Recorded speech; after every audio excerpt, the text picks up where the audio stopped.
दोस्तों नमस्कार। गुनगुनाने से गाने तक के आज के एपिसोड में आपका स्वागत है।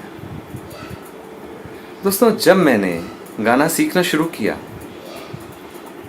तो थाट, राग, अलंकार, ताल, इन सबसे पहले जो मेरे मन में सवाल था और जिस मामले में मैं बहुत दिक्कत महसूस कर रहा था वो ये कि आवाज़ निकालने का सही तरीका क्या है। मुझे गाना है, लेकिन आवाज़ किस तरह से निकाली जाए ये मुझे मालूम नहीं है। जिस तरह से हम बोलते हैं, आपस में बातचीत करते हैं, इसी तरीके से क्या मैं गाने में अपनी आवाज़ का यूज़ करूं या दूसरे कलाकारों की आवाज़ की नकल करके उस तरह से अपनी आवाज़ बनाऊं। मेरी क्या आवाज़ है, आवाज़ निकालने का यानी कि वॉइस प्रोडक्शन का सही तरीका क्या है, ये मेरा सबसे पहला सवाल था। तो सब चीज़ों को एक साइड कर दीजिए। सबसे पहले ये जानिए कि एक गायक को सही किस तरह से आवाज़ निकालनी चाहिए, क्योंकि यदि हम गलत तरीके से रियाज़ करते हैं, गलत तरीके से आवाज़ निकालते हैं और वो धीरे धीरे हमारी आदत बन जाती है तो वो बहुत मुश्किल है फिर उसके बाद में उसका सुधार करना। कि यदि हमारे गाना गाने का तरीका सही नहीं है, गाने की वॉइस प्रोडक्शन का तरीका सही नहीं है, तो हम अच्छी गायकी नहीं कर सकते। उसका जो रिज़ल्ट मिलना चाहिए वो रिज़ल्ट हमें नहीं मिलेगा। तो आज के एपिसोड में मैं वॉइस प्रोडक्शन की टेक्निक पर आपसे चर्चा करूँगा। दोस्तों, हमारे वॉइस प्रोडक्शन में केवल हमारी ओरल कैविटी और जो स्वर सिस्टम है वही काम में नहीं आता, और बहुत सी चीज़ें हैं जो वॉइस प्रोडक्शन में ज़रूरी हैं। हमारे लैरिंग्स, ओरल कैविटी पूरी हो गई।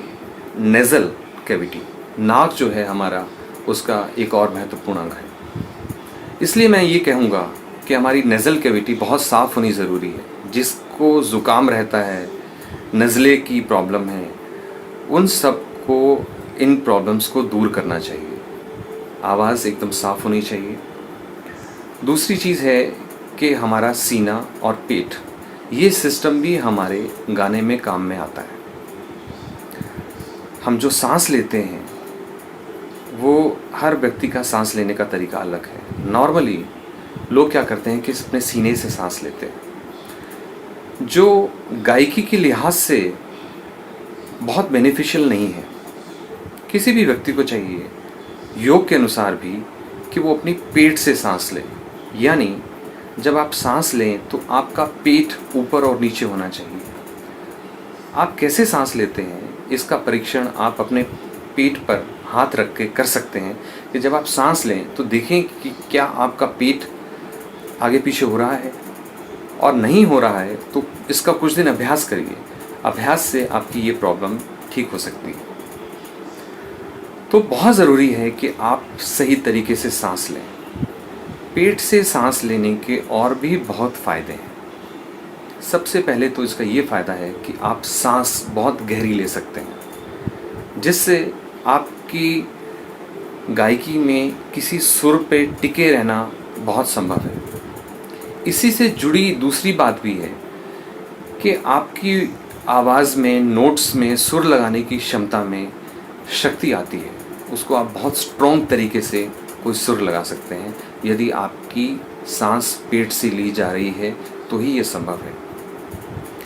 तो मैंने आपको 3 बातें बताई। आपकी आवाज़ साफ़ हो, आप जो भी बोलें उसको अपने लिप्स से, अपने होठों से साफ साफ उसका उच्चारण करें। इस बारे में मैं एक अलग से एपिसोड करूँगा। दूसरी बात है नेज़ल कैविटी साफ़ हो, आपको ज़ुकाम नहीं हो, और यदि आपकी नेचुरल साउंड ही ऐसी है कि वो उसमें नाक से आवाज़ आती है तो उसमें सुधार करने की कोशिश करें। लेकिन वो फिर भी नेचुरल है तो उसको रहने दें।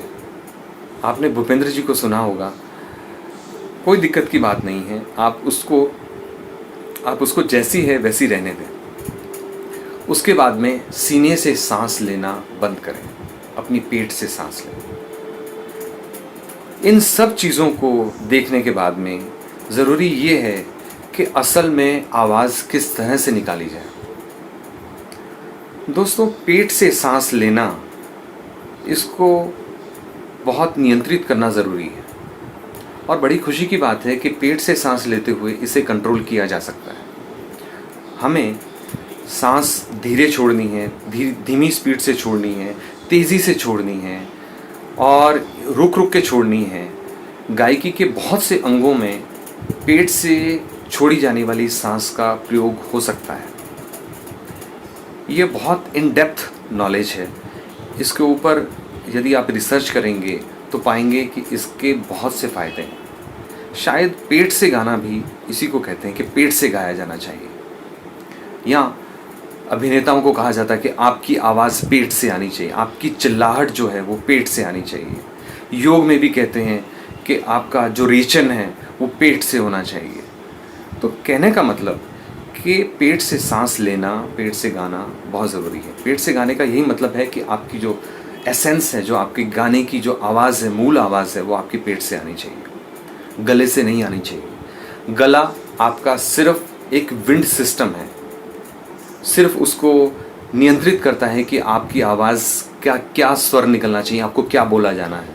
सिर्फ आपका उच्चारण जो है वो कंट्रोल करता है। लेकिन जो आपकी आवाज़ में जो फोर्स आती है वो आपके पेट से आनी चाहिए। तो इस चीज़ को आप लोग मनन करिए कि आपकी आवाज़ का प्रोडक्शन आपकी पेट की आवाज़ से किस प्रकार हो। फिर एक इसका बहुत महत्वपूर्ण हिस्सा आता है कि इसको हम लोग क्रियान्वित किस तरह से करें। ये मैं आपको बताता हूँ। मान लीजिए हम लोग सा का अभ्यास करते हैं। मैं हारमोनियम पे सा बजाता हूँ। ये सा है, ये मेरा सा है। इसको मैं यदि उच्चारण करता हूँ तो मैं किस प्रकार करता हूँ? सा सा सा। बिना हारमोनियम के यदि मैं आपको सुनाऊं तो ये उच्चारण इस तरीके से सा सा सा।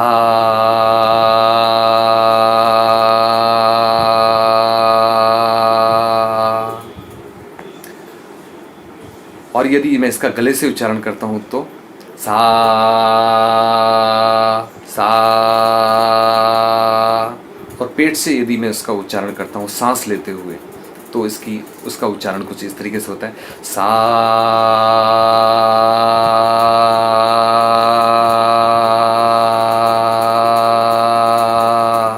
सा।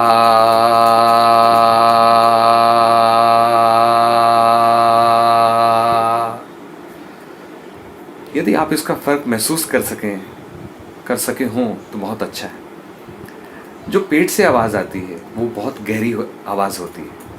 उसमें कहें कि संगीत का बेस कैरेक्टर जो है वो ज़्यादा होता है। और जब गले से आती है उसमें स्ट्रेन होता है, उसमें कंट्रोल ज़्यादा इस वजह से महसूस होता है क्योंकि वो बहुत अपर लेवल पर प्रोड्यूस की जा रही है। लेकिन जो पेट से सांस आती है उसको यदि व्यक्ति कंट्रोल करना सीख जाए तो उसकी गायकी में 4 चांद लगा सकती है, वो गायकी में बहुत आगे जा सकता है। क्लासिकल सिंगिंग में ऐसी बहुत सी चीज़ें हैं जो केवल पेट से सांस लेने पर ही की जानी संभव है। गले का क्या है, गला थक जाता है। गला ऐसा नहीं बना है कि आप इसे बहुत देर तक गा सकें। ये सिर्फ आपकी पेट से निकली हुई सांस से ही संभव है कि आप 1 घंटा 2 घंटा भी लगातार गा सकते हैं, ऊंचा गा सकते हैं, किसी सुर पर टिक सकते हैं। इसलिए आपको आगामी जो आने वाला रियाज है वो सिर्फ पेट की सांस लेते हुए ही करना है। आज का एपिसोड आपके सामने लेके आने का कारण ही यही है कि आपको सही तरीके से पता लगे कि वॉइस प्रोडक्शन कैसे किया जाना है। एक और जो महत्वपूर्ण बात है, जो मैं समझता हूँ कि अगली महत्वपूर्ण बात है, किसी से कम नहीं है, वो ये कि फिर सांस छोड़ी कैसे जाए। गाना गाने का सही तरीका फिर क्या होगा। ठीक है, हम पेट से सांस ले रहे हैं, लेकिन इसको किस तरह से निकालें, छोड़ें। तो मेरे दोस्तों, इसका जो सही तरीका है वो मैं आपको बताऊं यदि आप एक मोमबत्ती लें, माचिस लें और जलाकर अपने मुंह के आगे रखें और आवाज़ निकालें सा,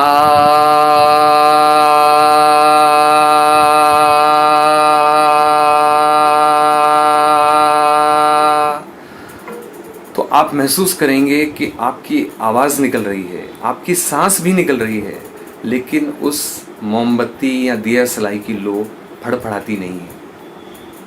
वो फड़फड़ानी नहीं चाहिए। आप कितना भी ज़ोर से गाएं, किसी भी सुर में गाएं, आपकी आवाज़ से, आपकी सांस से वो लो फड़फड़ानी नहीं चाहिए, लेकिन आपकी सांस आती जाती रहनी चाहिए, आपकी सांस बाहर निकलनी चाहिए उस दौरान। सा,